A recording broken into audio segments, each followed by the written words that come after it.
नमस्ते बच्चों, आज हम चर्चा करेंगे क्रिस्टलाइन मटेरियल और उनके टाइप्स के बारे में।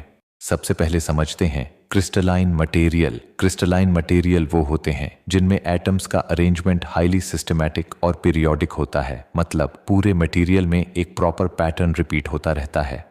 अब बच्चों, पहला टाइप है सिंगल क्रिस्टलाइन मटेरियल। ऐसे मटेरियल्स पूरे स्पेसिमेन में एक ही क्रिस्टल से बने होते हैं। इनमें एटम्स का अरेंजमेंट पूरे मटेरियल में परफेक्टली पीरियोडिक होता है, मतलब कहीं भी ब्रेक या डिस्टरबेंस नहीं होता।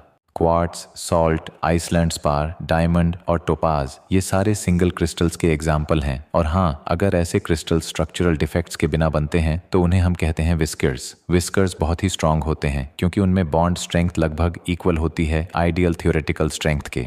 बच्चों, अब आप इस डायग्राम को ध्यान से देखो। यह डायग्राम सिंगल क्रिस्टलाइन मटेरियल को दिखा रहा है। आप देख सकते हो कि यहाँ पर एटम्स एक प्रॉपर सिस्टमैटिक अरेंजमेंट में रखे हुए हैं। हर एटम्स अपनी फिक्स्ड पोजीशन पर है। ये अरेंजमेंट पूरे क्रिस्टल में सेम पैटर्न रिपीट करता है। बीच में कहीं भी डिस्टर्बेंस, ब्रेक या इरेगुलरिटी नहीं है। यही प्रॉपर्टी सिंगल क्रिस्टल की होती है। पूरे स्पेसिमेन में एक ही क्रिस्टल लैटिस होता है। बच्चों, एग्जाम्पल की हेल्प से समझते हैं। अगर आप डायमंड या क्वार्ट्स का स्ट्रक्चर लो तो एटम्स उसी तरह परफेक्टली सिस्टमैटिक रहते हैं जैसे यहाँ डायग्राम में दिखाया गया है।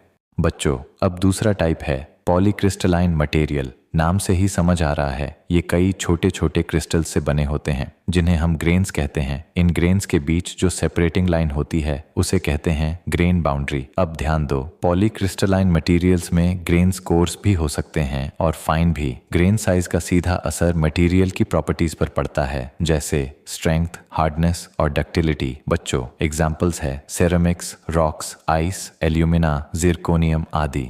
बच्चों, अब आप इस डायग्राम को ध्यान से देखो। ये डायग्राम पॉलीक्रिस्टलाइन मटेरियल को दिखा रहा है। आप देख सकते हो कि इसमें कई छोटे छोटे क्रिस्टल्स बने हैं जिन्हें हम कहते हैं ग्रेन्स। हर ग्रेन के अंदर एटम्स का अरेंजमेंट सिस्टमैटिक है, लेकिन एक ग्रेन से दूसरे ग्रेन में जाते ही ओरिएंटेशन चेंज हो जाता है। इन ग्रेन्स को अलग करने वाली लाइन्स को कहते हैं ग्रेन बाउंड्रीज, जैसा डायग्राम में लिखा है।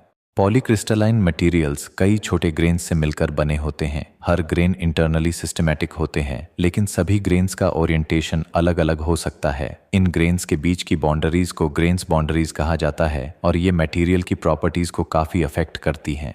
अगर आप मैकेनिकल इंजीनियरिंग और मटेरियल साइंस की ऐसी ही मजेदार बातें सीखना चाहते हो तो अभी सब्सक्राइब फॉलो करो।